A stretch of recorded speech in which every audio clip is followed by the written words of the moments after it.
سایکن خدا درست تمام زندگی ما رو بود هیچ چیز نمانده است چی زندگی ما رو دو چی برسد کوته سنگی شد تمام من 50 سال زندگی ما رو برسد خدا درست یک سرزنجی برای من حتی یک سرزنجی نداشتم فرش کنم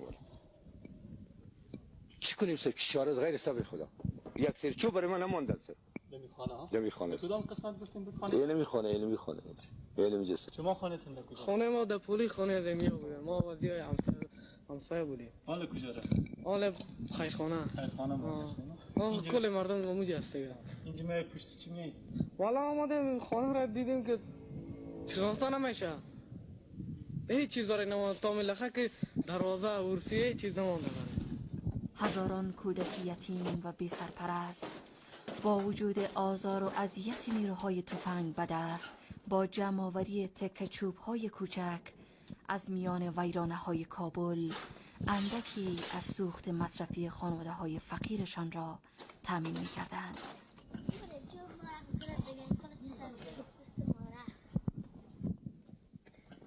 چی پیدا میکنی؟ چوب پیدا میکنی؟ ها؟ خانه تان در کجاست؟ خانه ما کجا؟ چمن پشت چی میگرده؟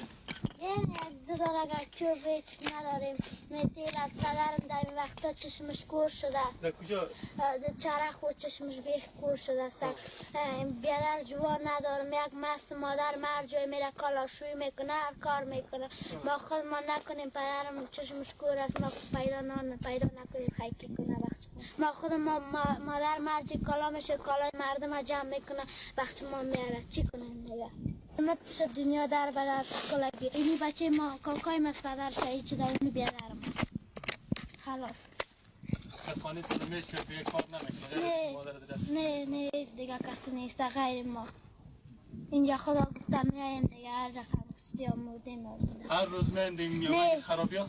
نه هر روز نمیایم این دو جمعه بعد یک جمعه بعد ما میایم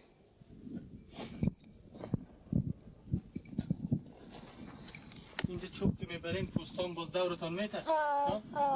پوستا دور ما میته میزنی ما را ما را میزنی که میبرین؟ میزنی ما را او روزا بیادرک مگرب زدک بیادرک زدک؟ بینیم بخاطر که چوب این میده اونو جمع میکنیم که باش که پرده ما شد این در می پوستا کلش دور میته بوجیگه که بیادر مخالی که بچه کاکای ما چی بوجیگه خالی که زدش که خنداق برو دیگه